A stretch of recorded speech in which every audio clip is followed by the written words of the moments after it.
but you're all right. So let's pray, and then we'll go through the agenda. Did everybody get one? Okay. Let us pray. Good and gracious God, we give you thanks for all the many gifts that we have in this world. We give you thanks for this opportunity that we have to gather, for your word that infuses to us and gives us life and sends us out, for the ways in which that you call us forward into this world in our many and various roles. Lord, we pray that as we prepare for confirmation this year, that you continue to stir up in all of our confirmands the gifts of your Holy Spirit, that you stir up in them peace and patience, wisdom and understanding, the joy in your fellowship, and the camaraderie that they'll have amongst each other. Lord, bless this meeting and our time together. Send us out and continue so that we may learn and grow and serve in you. Also pray in your most holy and heavenly name. Amen. All right, so this year's a little different than years in past. I don't have a PowerPoint this year. I'm saving you from that. I decided I wanted to kind of condense the meeting a little bit more and make sure that we're hitting on all of your questions. So if you like the PowerPoint meeting, I can send you last year's PowerPoint meeting. We have that YouTube still up, and you can get it. Our confirmation goals are pretty simple. This is an opportunity for them to affirm their baptisms. So what we mean by that is it's the chance for our youth to take on their own responsibilities of their faith life. So if you don't remember when you did the baptisms of your kids many years ago, you were tasked with their responsibility of raising them in their faith life, kind of giving them a fighting shot at figuring out who God is, how they understand the divine, all of that sort of thing. That was tasked to you and to the church and to the sponsors, right? It wasn't just given to you, but everyone else said that they were going to do that. When we get towards middle school, it's the opportunity for our kids to now take that challenge on themselves. And so we have a 3-year program that's set up in a way where we read the Bible in 1 year, we do theology or worship and faith and practice, and then we've been doing an interfaith and ecumenical year. So giving them a breadth of understanding not only their own tradition, but other traditions, and also kind of we are people of the book of the Bible, and so that's an important basis for everything else that we do. So centering around those themes, that's our goal. Our goal is to help your kids in their spiritual formation. We like to say that we are partners with the parents in this work. It only works when we partner together to make this happen. Part of that partnership is making sure that they're here, that they come on time, that they're active in their work. Part of that partnership is asking follow-up questions about what happened at confirmation. Part of that work is being there when they ask you a spiritual question, and when you don't have an answer for that, leading them to somebody who might have an answer for that, and not just giving up on the question or saying it's too hard. So we partner with you and we want to empower you as parents because no matter what you think about your middle schooler, and I have one, they still, all of the research studies that have still come out, they look to you as their primary formation person in their life. That you, as their parent, are still their primary formation person. So whether or not they say it with their lips or their actions or their minds, it just continues to be what the truth is around that. And so we want to help empower and equip you to be the best person to lead and guide them along with us, right? And so we use this grow, know, and show kind of model of confirmation. We want them not to stay where they're at, right? We might meet them where they're at, which might be little to no knowledge of God or a bunch of knowledge and questions about God. We'll meet them where they're at, but we don't leave them there. We want them to grow. We want them to change. We want them to question and bring out that curiosity that's just naturally inside this particular age group of kids in middle school. And so we want that and desire them to bring that stuff out so that they can then know So there are questions that are mysteries to still us. We don't know the answer, but there are definite answers also, right? There are things that this is what we believe, and this is how we understand it. And our goal is to not leave them in everything nebulous, but there's definitely spaces where they can land and ground themselves in that, right? And it's through that growth and then that knowledge that we hope in change of actions in this world, that through the grounding and the grace and love of God, that they get to be different people and have that. Confirmation is a great another place for what I call circles of resilience. So I talk about this a lot with all sorts of parents of all ages. We love that your kids are involved in lots of things, right? We want them to be, right? We don't want this to be their only place. That can actually turn toxic as well. If this is it for them, that can be really hard. We want them to have friends in your neighborhood, at school. We want them to be part of band, and we want them to be part of baseball or softball. We want them to run track. We want them to be in the robotics club and to, be scouts. We want them to do all those things, right? But we also want to be included in that circle of resilience so that when one of those fails, and more than likely it will, right? If you were an athlete as a kid, you probably had a time when that ended. And that will end at some point in time. Your body will break down. You can't do that forever. Or other activities, maybe your interest wanes on it. But one of the places that we want them to be grounded in is the church, because they're never going to get cut from the team here, right? They're never going to physically not be able to do this work physically. This is a lifelong kind of sport. It's a lifelong activity. This is something that they can go back to in times of joy, and certainly in times of questioning, when they're dealing with emotional, mental, spiritual questions. They can find grounding here. And it's one of the reasons why we find this to be such an important program and why we ask you to be partners. So this is just another place for them to plug in, so that if those places fall apart, they can always come back here. And we usually do see one or two high school students plug back in later in their career because they didn't make the team, or they don't like going to baseball anymore, whatever it might be, and they want to have friend groups. And so we've been doing this program, this style of program now for 3 years, where we incorporate all 3 grades together on Monday night. And so we're moving into the schedule here. You might say that doesn't work for my family. Let me tell you what, there isn't a day that works for everyone's family. Everyone thinks that Sunday after church would work. It doesn't, right? It doesn't work. There are tons of other activities and obligations that pull people away for the weekend. They're gone for family trips. They're gone for all sorts of things. It does not work on Sundays. In fact, we kept the attendance data over the years, and this is Monday nights have been. Now, we might talk about another day of the week, but unfortunately, Dublin never grounded itself on on doing the Wednesday thing that maybe some of you were raised in, or Wednesday was faith formation night.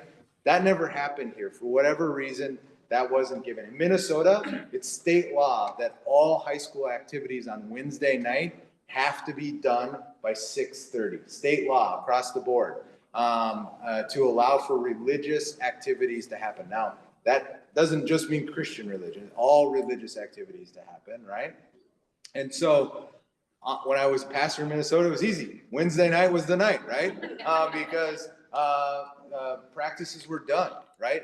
And everything, theater, everything had to be done on Wednesday night because they had to allow for that. And so that was easy. That is not the case. It wasn't the case in Georgia. That's not the case here. And so Monday nights have been our nights that we've landed on. We bring all 3 grades together, and our hope is that they form a cohort as they move through, so that when they get up into the senior high, like as they're starting to get into the senior high activities, the backyard bash, this new group of 9th graders already knows the 10th graders, right? They already know. They spent a couple years with them in confirmation. So now they're coming back together when they're coming at the backyard bash. And then as new kids come up that they were friends with, that they used to eat with, but now they're kind of in two different sections, it's kind of a reunion and an opportunity to grow closer. So our hope is that this forms some sort of a plan here. So we're Monday nights, 6 to 7:30. Our first important thing is that we share a meal. It's the noisiest, most chaotic time, right, of our gathering, but they are pleased as punch to hang out with each other and eat 500 cookies and like maybe a piece of lettuce. But no, they just love being here. They love talking. They love hanging out. There are kids that show up early. They're here at 5:45 waiting for confirmation to start. And that's what we want. We want this place to be a place that they want to be at. And that's part of it. Like that social aspect is important, and that's part of it, right? And so we ask you to sign up for a meal. Many of you have already done that. This year is like either we've hit the stride or like you guys are just really good at signing up. We only have like 2 or 3 more slots left. So if you want to do a meal, you can. They're at the end of the year. But meals are simple. I want to focus on that. So we're going to slip down a little bit and then come back up. We have about 35 kids on any given night that actually eat. Many kids are told to me that they're picky eaters, so they don't eat here. That's fine. But they're always welcome to eat when they show up, right? So if you're planning for a meal, it's around 35 kids. We'll need to go through all the allergies, and I'll send out another email about that. I know we do have a gluten allergy, but that allergy, and we have a peanut allergy. That's a severe peanut allergy. So we do ask that no peanut products. This is nothing new to you, right? You've done this for years, right? No peanut be added into anything just because it is a severe allergy. So even if he's not eating, it could affect him. We actually try to take peanut butter out of this church because it's a problem. But other than that, we'll get back to you on where we're at on allergies, and so that everybody knows. And some of those kids that have allergies, they just choose to say it's too rough to try to figure out all the details of it. We'll just bring our own food. And so one of the nice things that we ask is that if you would share kind of what you're going to do on the Sign Up Genius, because some of those kids that deal with allergies, they go on there and their parents try to like make it the same thing. So if you're having pasta, it's gluten-free pasta that they just send in, right? So that it's not super different. So if you can do that, that's great. If you're like last minute running here, like you're calling McDonald's for 200 cheeseburgers, right? Like we get it. But it's just helpful if you can do that. Your responsibilities for those meals are pretty simple. You'll come set up your opportunity, the meal, the dessert if you so choose. I care less if desserts are here, but the kids seem to like them. So if you decide not to bring them, I'm fine. Believe me, I will not pull out more sugar for these kids. And then we provide water, and that's an important one.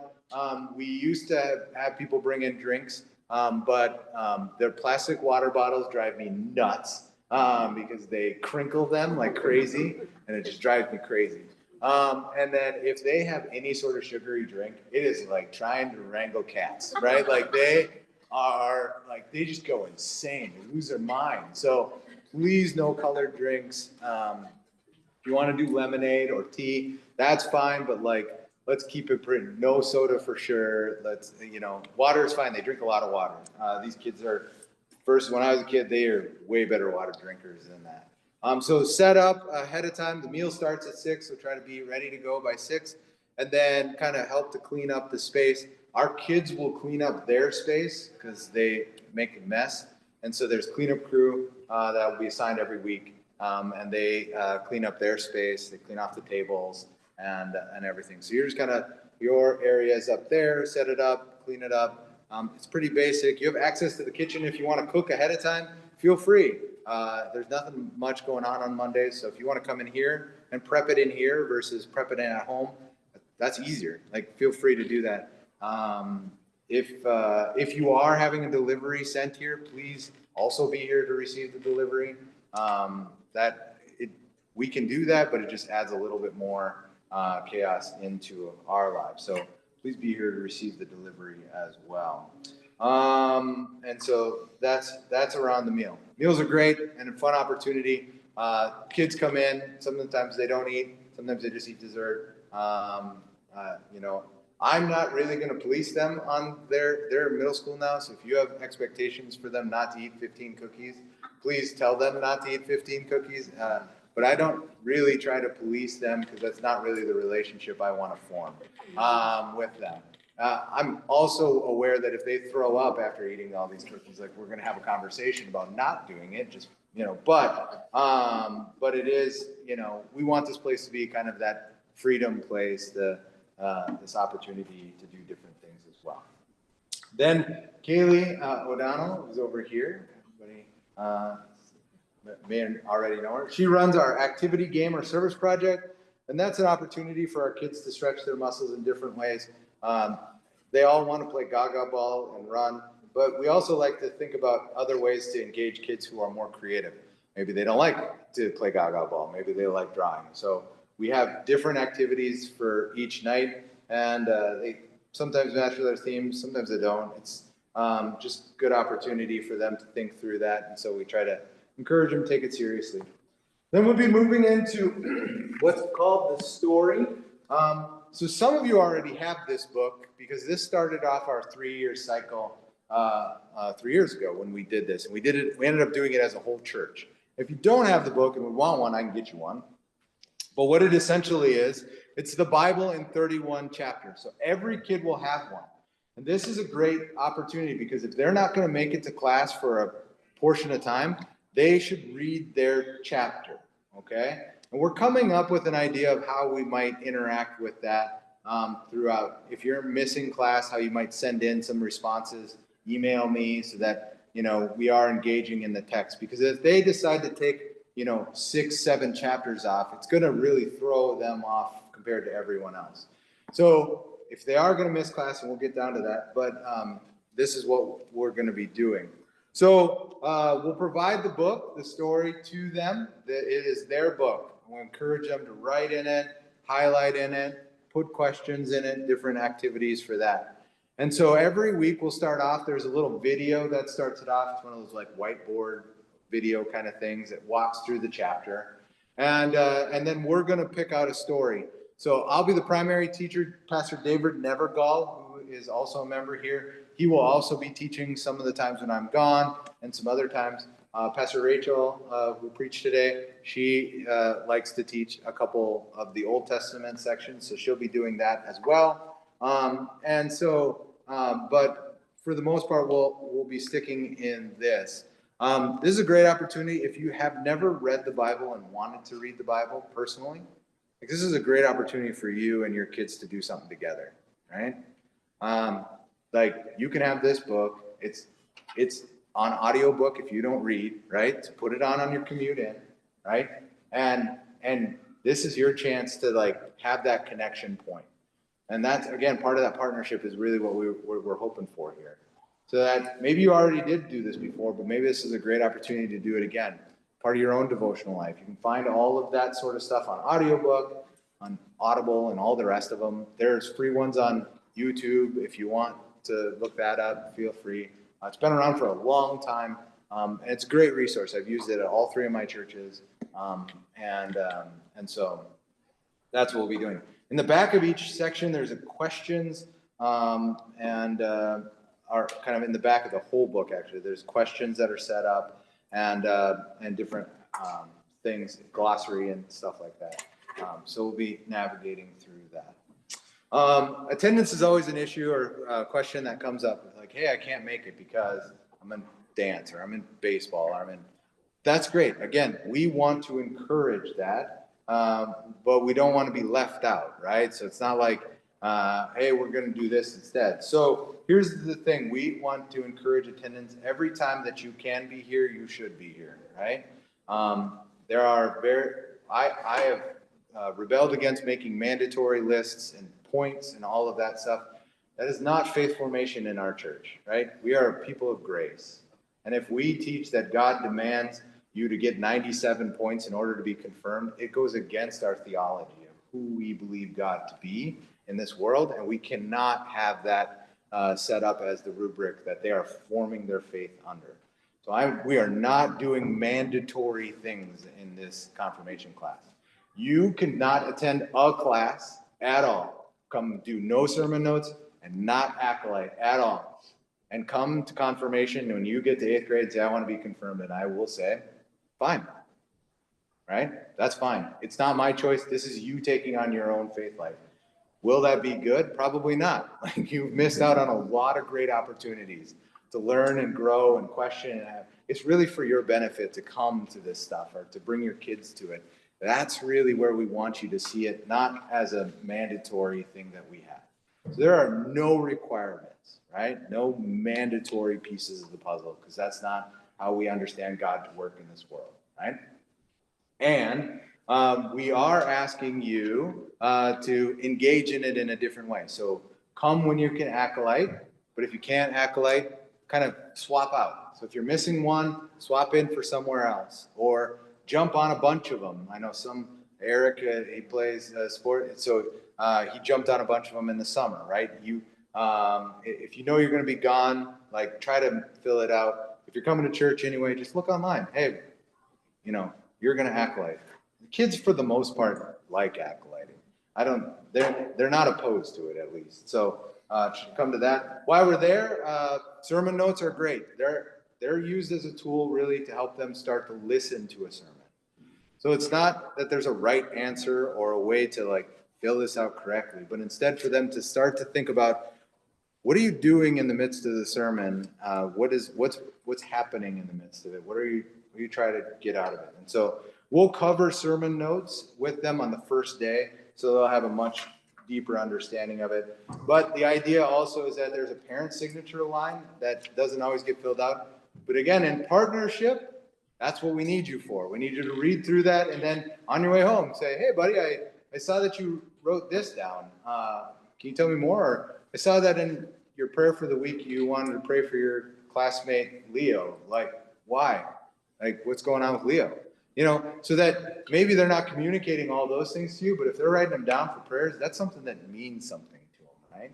And that's a deep connection spot. And sometimes we don't always get those as parents. So I want to encourage you to use that as a place to connect and to think more deeply about that. We will do confirmation catch-up weeks. It's like a boot camp kind of idea. We're going to run through all of what we did in one session. We'll do those in December and again in May. Those dates are not yet set. But that's if you've missed a bunch of classes, or if your kid is like, hey, I need to do this over again. There's a lot of information. I just need to go through it again. That's fine. Everybody's welcome. You can come again.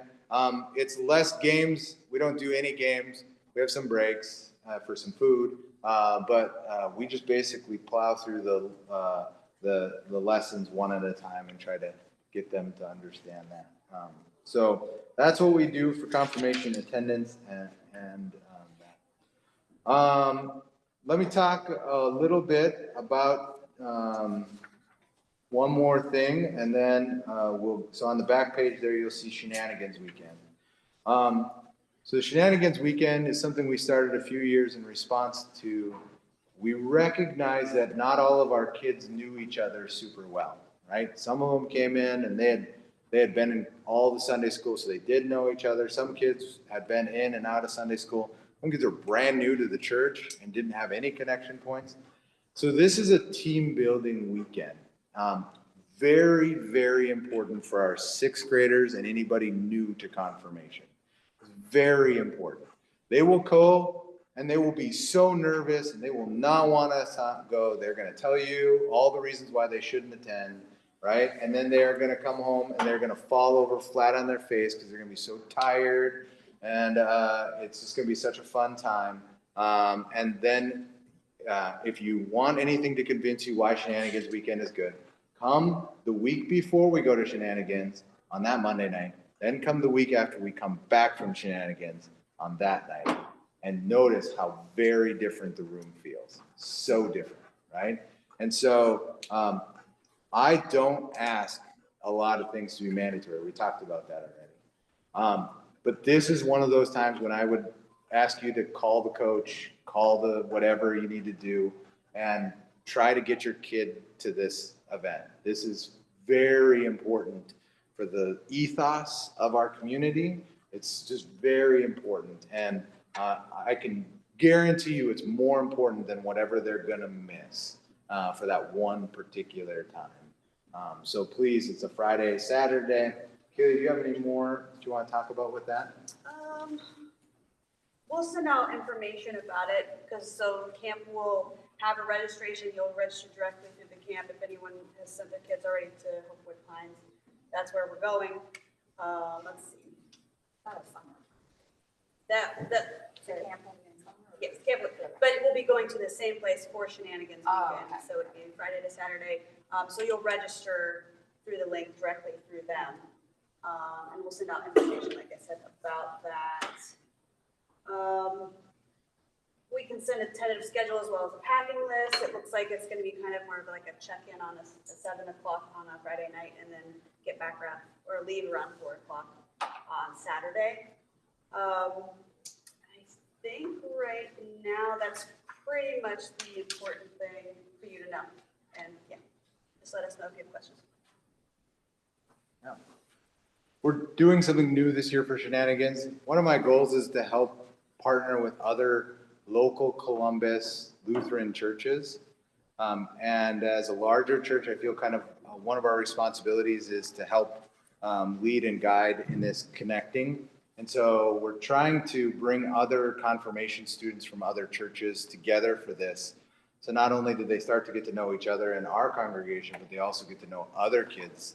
And we can do things, big events possibly down the road as we get more kids involved in getting to know each other and they get to know each other from that. We're also doing something very similar with our senior high youth this year for our mission trip. We're trying to encourage other churches. And some churches don't have the luxury of having a paid staff person to lead these types of things. And so we're trying to kind of minister, help them out as well by lining some of this up. So we'll see how this year goes. I'm excited to see how that change will happen. And but it's a little bit of a test run. All right, before we get to dates and calendar events and things like this, let's hit any questions that came up from all of those words that I just said, which were a lot in a row. I recognize that, but it's a lot of information to pass along. Anything that came up or anything you want to? Okay. All right. You should know, though, that if anything does come up, you can always feel free to send me an email, right? And the other thing is, if you don't have my number in your cell phone, right, let's make that contact happen right now. So two things. One, I always think it's great that if you're putting my name in your phone, that you put pastor in front of it. Because while I like your memes and funny jokes that you send out to your group texts, I'm not always sure you want me to be included in them. Even though they're funny, right? So this helps when you put pastor, because you might have a good friend named Tim, and you may not. But so when you're setting up the contact, Pastor Tim is a good one to put it under. And then when I see most faces, my cell phone number is 701 330 8944. The reason I have you do that is because we are not only available on confirmation night and about confirmation, but if you have something else that's going on with your kids, if you want to have a conversation with me or somebody else, or if something happens that you think I should come and talk to your kids about, you have my number now, right? Make a phone call. I'm more than willing to do that and happy to do it. So let's stay connected. And if anything else happens, please do that. I don't usually put my number out on like the web because then, it can go all over the places. But you are more than welcome to have it and to share it with anybody in this congregation. Like, it's not a secret. You didn't get a secret code here. Anybody can have it in the congregation. So feel free to share that content out with others as well. All right, these are the important dates as of right now. Our schedule does kind of run a little bit tentative based off of a number of things that sometimes pop up at the church that we've tried to adapt to. Because we don't have a mandatory amount of time and we have a lot of material to cover, 31 weeks, we do run most weeks, right? So we're gonna be having confirmation most weeks. We don't take many weeks off because it doesn't help anything when you're here, there, and off and on. And so confirmation is a lot of weeks. Our first class is very important because we're going to cover all the ground rules, give out books, things like that. We're talking about move around the space, have fun, and do that. That's on September 8th. Shenanigans weekend, again, we talked about that. Now you might say, why November 3rd? That's a really random day to have off. It's one of our best attended days. And if anybody can help me think of an event or an activity that'd be fun to do, the kids are off school the next day because it's elections the next day. We are an election site. And we've tried a number of different setups to bring the kids in that night. None of them ever work because they can't be in this space. And so we're down in the basement. It's way too loud because they're loud and there are a lot of them, and they're in a smaller space. That doesn't work. We tried the sanctuary, and that doesn't work. But I'd be open to doing something that night. I just can't think of anything. So if anybody has an idea, let's do it, right? But otherwise, we're not going to have class that night. We've tried it 3 years, 3 different ways, and none of them have worked. And so while I would like to do something, I don't have a way of doing it. So at this point in time, class is canceled that day. Then the Christmas party is one of their favorite opportunities. Last year, Alex was the champion of the elf spaghetti eating contest, so real proud dad over there, right? Yeah. But we try to make it. It's a fun thing. It's a real fun night. We just we invite everybody to bring a snack, a Christmas snack, their favorite Christmas snack, which ends up being almost all sugar. And there's a whole line, and then we play games all around and do different activities. That's a fun night to be at. Spring, we start back up on the 12th. We do have a tentative date for a winter lock-in. Again, this is a connection that we're trying to make down at Capital University with other churches. So again, we're trying to broaden out here. And those dates are tentatively set on that weekend. It's a Friday, Saturday lock-in. If that doesn't happen, we'll do it in space. We have no class dates on March 30th and the 6th because that's Holy Week and then Easter Monday.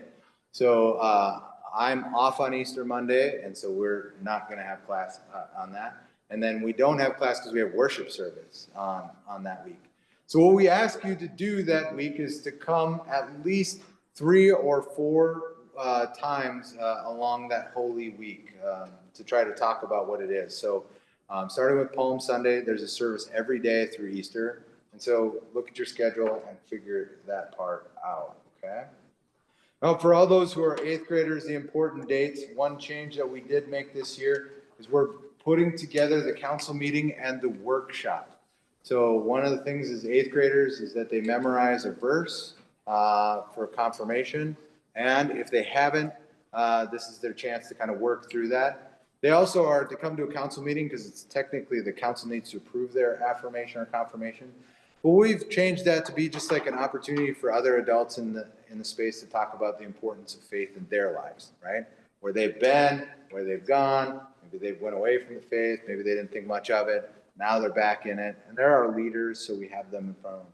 So that is a mandatory night. If you're in 8th grade and want to be confirmed, that means that whatever track meet is that night, and there is one, I'm sure, you can't make it. And so in the event of death and severe illness, well, obviously we'll make exception, but we need you to be there on that particular day, right?